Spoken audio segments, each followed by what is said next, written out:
ये है ओजनर की एसी। अभी हम कंप्लेंट के लिए आए हुए हैं। ये एसी चलती है इंडोर और उसके बाद कूलिंग नहीं प्रोवाइड करती है।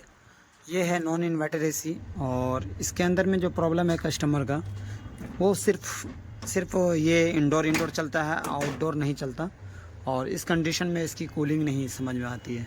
तो अभी मैं इसको चेक करने के लिए आया हूँ और इसके अंदर में देखेंगे कि क्या दिक्कत की वजह से इसमें ऐसा प्रॉब्लम हो रहा है। ऐसा तो नहीं होना चाहिए था, लेकिन हो रहा है तो अब कर क्या सकते हैं। चलिए देखते हैं इसके अंदर में क्या कंप्लेन है, फिर आपको पूरी वीडियो में दिखलाएंगे। अभी हमने इतना सारा पेज खोला, उसके बाद ये ब्लोअर का जो है ये इसको खुद निकालेंगे। और मैं बताना ये चाह रहा था, ये जो पिन है ये बहुत इंपॉर्टेंट चीज़ है। इस चीज़ों का अगर एक बार गुम हो जाने के बाद डायरेक्ट ऑर्डर करके मंगाना पड़ेगा कंपनी से, और अन्यथा बाहर में नहीं मिलता ये चीज़। तो कभी भी ओजनर की एसी को अगर काम करने के लिए जा रहे हैं तो उस कंडीशन में इस चीज़ का ख्याल रखें और खोलने से पहले इसको सावधानी से कहीं जेब में या कहीं ऐसी जगह पे रख दें जो कि गुम ना हो। ये एसी की कैबिनेट हमने उतार दिया और उसके बाद ये जो है हमारा फार्मूला नॉन इन्वर्टर के लिए ये रहता है कि ये जो ऑन ऑफ कंप्रेसर है इसके अंदर में सीपी लाइन छोड़ रहा है या नहीं छोड़ रहा। अभी लाइट चली गई है, लाइट आती है तो उस समय चेक करना पड़ेगा। फ़िलहाल हमने पूरी चीज़ों को उतार रखा है और चेक करना बाकी रह गया है। अब लाइट आती है तो फिर उसके बाद काम करेंगे इसके अंदर में। ये ओजनर की एसी है और R32 गैस के साथ में आती है। अभी हम यहाँ पे कंप्लेन के रिगार्डिंग आए हैं और नॉट कूलिंग का कम समस्या था। अभी हमने पूरी तरीके से चेक करके 2 दिन पहले गए थे और इसके अंदर में हमने लीकेज पाया था। और ये हम नाइट्रोजन सिलेंडर को लेकर आए हैं जो कि सील पैक के साथ में आती है।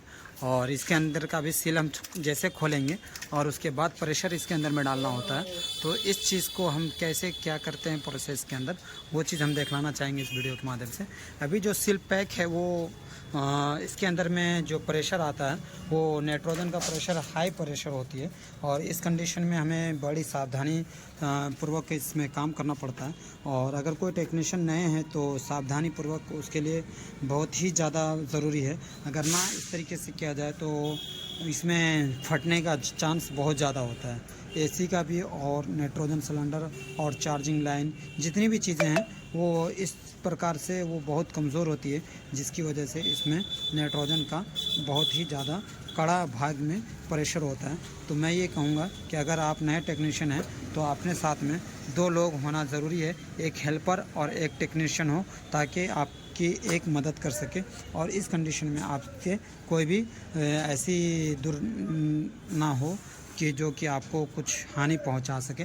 तो चलिए अभी हम ये यहाँ से नट बोल्ट हटाते हैं और इसके अंदर में प्रेशर डालने का प्रयास करते हैं और उसके बाद इसके अंदर का काम स्टार्ट करते हैं। अभी हम नाइट्रोजन सिलेंडर का ये वाला जो सील पैक है इसको मैं फाड़ता हूँ और फाड़ने के बाद नाइट्रोजन सिलेंडर या इस तरीके से प्रेशर डालते हैं नाइट्रोजन सिलेंडर के माध्यम से। तो उस कंडीशन में हमें 3 चीज़ों की ज़रूरत पड़ेगी। एक टेफ्लॉन टेप और एक तरह की ये नोज़ल होती है जो कि उसमें लगेगा, और उसके बाद ये चाबी होती है नाइट्रोजन खोलने के लिए। तो ये तीनों औजार बहुत ही ज़रूरी है और ये कैसे लगाया जाता है तो वो हम बताना चाहेंगे इसमें। ये इसके अंदर में टाइट होगा सिलेंडर के अंदर में और उसके बाद इस चीज़ को रिपेयर यानी इससे प्रेशर जाती है। तो चलिए अभी हम ये लगाते हैं और दिखलाते हैं कि किस तरीके से लगाया जाता है। इस तरीके से हम टेफ्लॉन लगाएंगे और टेफ्लॉन लगाने के बाद इसको टाइट करने का प्रक्रिया रहता है और टाइट करने के बाद इसमें प्रेशर यहाँ से निकलेगी और चार्जिंग लाइन में जाएगी। इसको इस तरीके से हाथ के माध्यम से पहले टाइट करेंगे और उसके बाद सिलाई रेंच के माध्यम से इस तरीके से टाइट करने के बाद पूरा फुल जब टाइट हो जाएगा तो फिर हमारा काम हो जाएगा और उस कंडीशन में हमारी गैस यहाँ से निकलना स्टार्ट हो जाएगी। तो अब सिलाई रेंच की बारी है, सिलाई रेंच से हम टाइट करते हैं। जब इस तरीके से हमको लगाना है और इस तरीके के लगाने के बाद ये हमारी गेज मीटर जो है 800 PSI तक जाती है और ये इस तरीके से वहाँ अडेप्टर में लगा के इसको खोल दिया जाता है। ये जो अभी हमारा है ये हमारा प्लास्टिक आइटम जो है वो ख़राब हो चुका था, तो ये यहाँ से मैंने खोल रखा है ऑलरेडी। और इसके लिए हमारे पास एक न्यू औजार है जो कि इस काम के लिए वर्क करती है। तो चलिए अभी हमको ये खोलना है और उसके बाद खोलने के बाद गैस धीरे धीरे रफ्तार में वहाँ से खोलेंगे ताकि हमारी चार्जिंग लाइन फटे ना। जैसे हमने खोला और ये यहाँ से देख सकते हैं कि प्रेशर हमारी जाती हुई दिख रही है और जब प्रेशर यहाँ से पार करती हुई यहाँ 800 PSI पे जाएगा तो मैं इसको लॉक कर दूँगा और देखेंगे कि इसके अंदर में लीक कहाँ से है। तो ढूंढने का प्रयास करेंगे जब तक के लिए हमारे वीडियो में बनने के लिए। और इस तरीके से वीडियो पाने के लिए हमारे चैनल को ज़रूर सब्सक्राइब करें, लाइक करें और कमेंट्स करके ज़रूर हमारी राय और अपनी राय ज़रूर साझा करें इस वीडियो के माध्यम से। और उसमें कोई भी इंतु परंतु का सवाल हो और कुछ आपको जानकारी लेनी हो तो आप हमारे कमेंट बॉक्स में मैसेज कर सकते हैं और कमेंट कीजिएगा। तो हमें एक वीडियो बनाने में बहुत ही ज़्यादा हिम्मत होती है और मैं वीडियो आपके लिए लाता रहूँगा।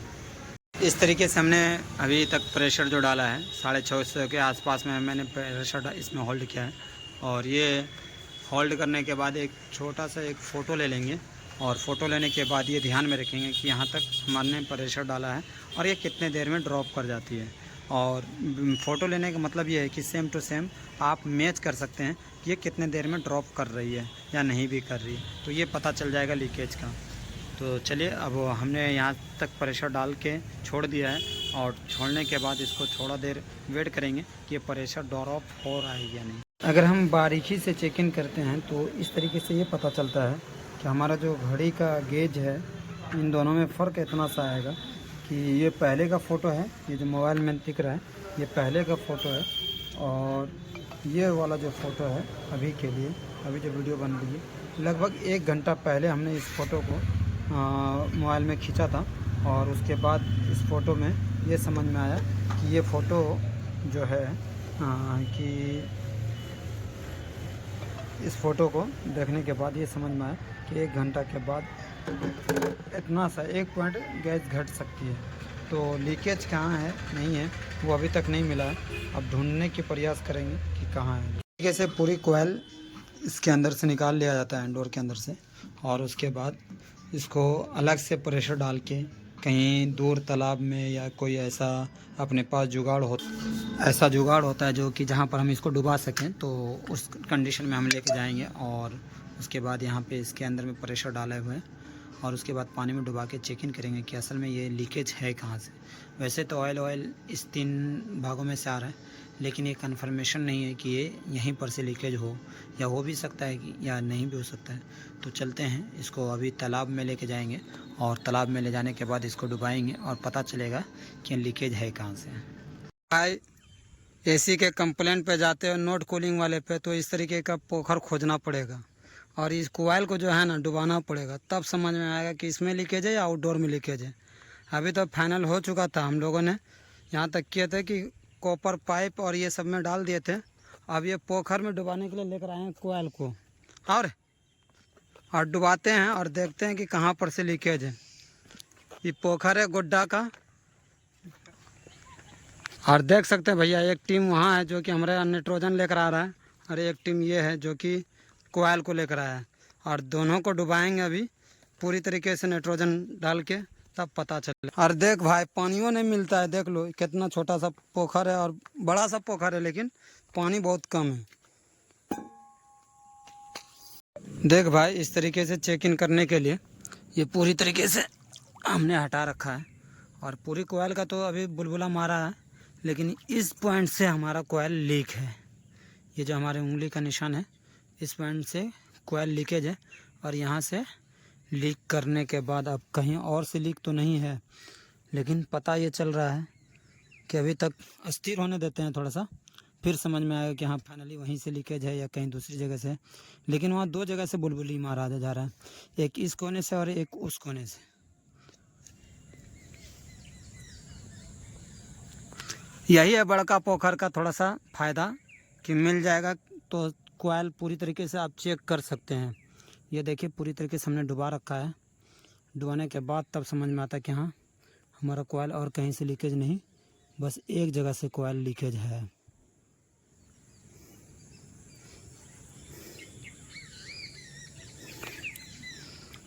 ये भैया एक चीज़ तो लाने के लिए भूल गए, इस पॉइंट से लीकेज होने के कारण मुझे इस तरीके से एकदम हल्के अंदाज में इसको ठोकना होगा और कोयल को थोड़ा सा मूव करने के लिए इसको नीचे डालेंगे जैसे, तो हमारा लीक जो है ऊपर आ जाएगा और उसको हम आसानी के साथ में हम वेल्डिंग कर सकते हैं। तो इसीलिए थोड़ा सा इसका उपयोग करके हम नीचे लेके जा रहे हैं और नीचे लेके जाने के बाद इस तरीके से ये हम वेल्डिंग करने के बाद हमारा पुख्ता काम हो जाएगा और उसके बाद हमारा लीक बंद हो जाएगा। तो फाइनली देख सकते हैं इस पॉइंट पे कि हमने कॉइल को नीचे कर दिया है, और कॉइल को नीचे करने के बाद अब इसके अंदर में टाँका लगाना है। टाँका लगा के देखेंगे कि कहाँ पर से लीकेज था और लीकेज बंद हुआ या नहीं। तो फाइनली इतना मेहनत करने के बाद कुछ 4 लीकेज थे जो कि हमने बंद किए हैं अभी तक में, और 4 लीकेज के बाद हमने प्रेशर डाल रखा है 260 psi, और इंडोर पूरी तरीके से पानी में है और कहीं पर से कोई भी बुलबुला नहीं आता हुआ दिख रहा है। इस कंडीशन में हम ये मानते हैं कि हमारा कॉइल जो है वो पूरी तरीके से बंद हो चुका है, एक भी लीकेज इसके अंदर में नहीं पाई जाएगी। और उसके बाद अभी इसके अंदर में हमने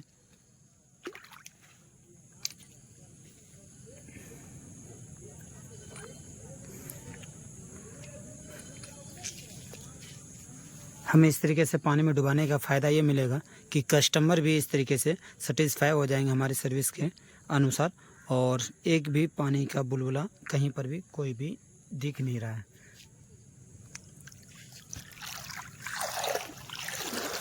हम वैक्यूम के लिए वैक्यूम मशीन को लगाए हुए हैं और वैक्यूम हो रही है, और हमारा गेज जो है 30 पर जा चुका है लगभग। ये हमने गेज मीटर को और वैक्यूम मशीन को लगभग 25 से 30 मिनट हो चुके हैं स्टार्ट किए हुए।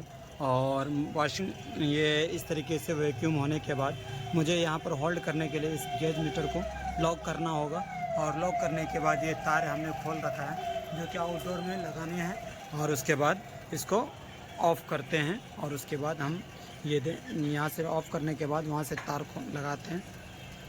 हम अभी गैस चार्जिंग के लिए हमारी पूरी मशीन तैयार है, और हमने गैस चार्जिंग के लिए पूरी सिलेंडर को खोल दिया है। और कुछ देर होने के बाद हमने वे मशीन बंद होने के बाद हमने इसके अंदर में गैस चार्जिंग के लिए गैस जैसे यहाँ से खोला और उसके बाद पूरी तरीके से प्रेशर डाला, और अभी रनिंग प्रेशर हमारी जो है 130 के आसपास है, और 32 है इसके अंदर में। और उसके बाद यहाँ से हमारा पूरी मशीन में देख सकते हैं पानी का ड्रॉप होना स्टार्ट हो चुका है। कूलिंग का प्रोवाइड इस चीज़ से पता चलता है कि अगर रिटर्निंग पाइप से पानी अगर गिरना स्टार्ट हो जाए तो समझ जाएं कि आपका एसी बिल्कुल बेहतरीन चिल्ड हो रही है, इसके अंदर में कोई परंतु बात नहीं रहेगी। और इस कंडीशन में हमारा एसी बिल्कुल बेहतरीन चल रहा है।